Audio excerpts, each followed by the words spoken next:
Check ఆపకి flight కూడా ఉంటుంది. నా యొక్క మిత్రుడు సహచర ఉద్యోగి శ్రీ ఐనింజలు గవర్నమెంట్ యూనివర్సిటీకి లక్ష్మారెడ్డి గారు వేదిక పెట్టాల్సిందిగా.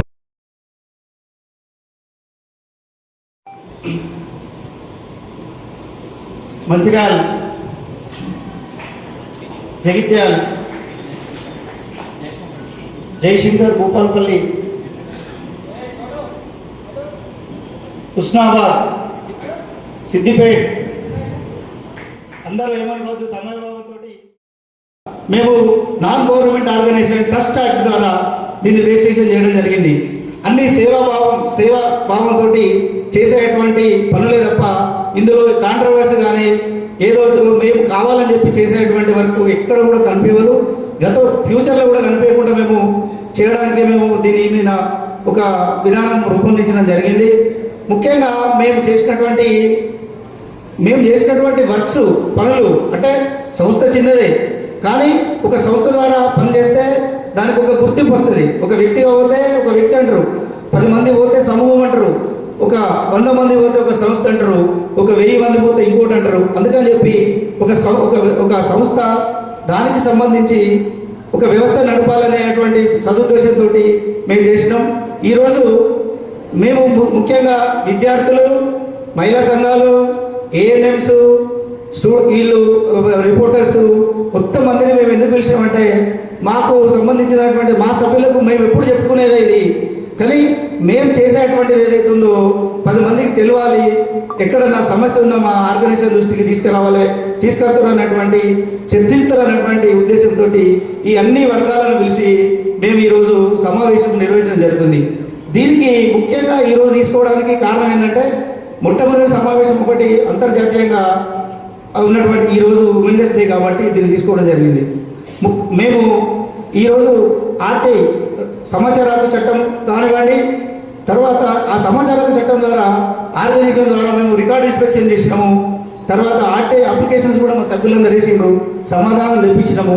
ఏదో ఒక ఆర్టీఐ సమాధానం ఏదో ఒక 6(1) వేసే ఒప్పుకున్నాడు కాదు. 6(1) లేకపోతే 19(1) లేకపోతే కమిషన్ కాకపోతే నేషనల్ కమిషన్, కాకపోతే కోర్టు కాకపోతే ఇంకొకటి న్యాయ వ్యవస్థ. లీగల్గా ఆ సమాధానం వచ్చేంత వరకు మా కార్యకర్తలు ఎవరైతే అప్లికేషన్ వేసిండ్రో వాళ్ళు ఖచ్చితంగా సమాచారం అనేది రావాలి, అధికారుల దగ్గర నుంచి రావాలి. అంటే దానికి మనకు ఓపిక ఉండాలి. 6(1) అయితే పక్కకు పెడతారు, 30 రోజులు, 40 రోజులు, 60 రోజులు అవుతుంది. దాని తర్వాత 19(1) ఇస్తాం. 19(1)లో కూడా ఏమైతే చూద్దాం వీళ్ళు ఏదో అడుగుతారు, ఏదో లెటర్ పెట్టుకొని ఇస్తాం, మేము భయపడతామా, చూద్దాం తీయాలి ఉంటాయి. దాన్ని తీసుకెళ్ళి స్టేట్ కమిషన్ వేయడం జరిగింది. స్టేట్ కమిషన్ కూడా డైరెక్షన్ ఇవ్వకపోతే హైకోర్టులో కూడా వేసి డైరెక్షన్ తీసుకున్న సందర్భాలు ఉన్నాయి. ఇక్కడ ఉన్నటువంటి సభ్యులను, మా సభ్యులు, ఇక్కడ మీరు వచ్చిన వాళ్ళు ఒక చర్చించి ఒక ప్రశ్నించే తత్వం రావాలి. అది ప్రశ్నించాలి, ప్రశ్నించి జవాబు తీసుకోవాలి. జవాబు తీసుకుని ఎవరికి వాళ్ళు ఇండివిజువల్గా ఇప్పుడు మేము సలహాలు సూచనలు ఇస్తాం తప్ప మేము మాకున్నటువంటి దాంట్లో ప్రభుత్వానికి ప్రజలకు మధ్య అనుసంధానంగానే మేము రిప్రజెంటేషన్ చేస్తాం తప్ప మేము పూర్తిగా ప్రజలు ఉన్నాయనే ఆ సమస్య పరిష్కారం అవుతుంది. ఎక్కడికక్కడ ప్రజలు దీన్ని నేర్చుకోవాలి, తెలుసుకోవాలి, క్వశ్చన్ చేసేటువంటి తత్వం నేర్చుకోవాలి ప్రతి ఒక్కరు. అంటే క్వశ్చన్ చేస్తే ఏమంటారంటే ఇంకేం పర్లేదా అందరూ ఏదో అడుగుతున్నారు అంటారు. ఎవరికి వాళ్ళు అడగాలి. ఎవరికి వాళ్ళు అడిగినప్పుడు ఎవరికి సంబంధించిన సమస్యను వాళ్ళు పరిష్కరించుకునే దిశకు మన ప్రజలంతా పోవాలి, ఎడ్యుకేట్ కావాలని మేము కోరుకుంటున్నాం. పొద్దున్నే 6 గంటలకి ఒక ఫోన్ వచ్చింది. ఈ పొద్దున్న 6 గంటలకి ఫోన్ ఏమిటి? అందులో ఫోన్ చేసిన వ్యక్తి ఆమె లేడీ ఏడుస్తున్నది, పడిపోతున్నది, కింద పడిపోతున్నట్టుగా ఉంది. సార్ నేను ఇట్లా మాట్లాడలేకపోతున్నాను సార్, నన్ను క్షమించండి సార్, నేను తప్పు చేశాను సార్. ఏం తప్పు చేశావమ్మా? అసలు ఏం మాట్లాడాలో కూడా తెలియట్లేదు. లేదు సార్, నేను సింపుల్ స్లీపింగ్ అవి ఏమంటారు తాగేది మందు స్లీపింగ్ టాబ్లెట్స్ తీసుకున్నా సార్. ఇది 3 తాగాను సార్, 3 వేసుకున్నా సార్. చేతిలో ఇంకా 2 ఉన్నాయి సార్. అంటే నేను ముందు ఆ చేతిలో ఉన్న 3 టాబ్లెట్స్ ఇక్కడ వారి పక్కన ఉన్న కిటికీ ఉంటే కిటికీలోంచి బయట బారి చేతిలో ఇంకా ఏమున్నా లేకుండా చూసుకో, ఇంకోసారి వెంటనే నీళ్లు తాగు అని చెప్పిన తర్వాత నువ్వు ఎవరన్నా అడిగి ఆ తర్వాత ఇప్పుడు ఎవరన్నా అడిగాలి మొదలు. అయితే మరి ఇప్పుడు నీకు ఏమైనా చుట్టుపక్కల ఎవరైనా ఉన్నారా నీకు సహాయం చేసేవాళ్ళు, వైద్యం చెప్పేవాళ్ళు ఉన్నారా అంటే, సార్ నేను పడిపోతాను సార్, ఇంకా కూర్చొని పడిపోతాను సార్. పడిపోతావా? మరి పోనీ నీ అడ్రస్ చెప్పు నాకు. మరి అడ్రస్ తెలియకపోతే నేను చూడలేను కదా, వెళ్ళలేను కదా. నీ పేరేంటన్నా? పేరు ఏదో చెప్పింది, ఏం చెప్పకూడదు మీ అందరికీ, నేను ఎవరికి చెప్పకూడదు, నేను అది కూడా ఒక హక్కు కదా, అందుకని నేను చెప్పను, మీరు అడిగినా చెప్పను. సరే ఆ ఆమె నాకు ఫోన్ చేసినప్పుడు నేను నెంబర్ ఎక్కడ అంటే చెప్పింది అడ్రస్. చెప్పంగానే పొద్దున 6 గంటలకి నేను బయలుదేరి వారింటికి నేను వెళితే నా గురించి ఏమనుకుంటారంటే జనాలు, పొద్దున 6 గంటలకు కూడా నాలుగు వాడు వస్తే ఇట్లా పొద్దున స్నానం చేయకుండా అప్పుడే అట్లే బయలుదేరి బట్టలు వేసుకొని వస్తే బాగుంటుందా అని భయపడి నేను భయం వచ్చేసిందా.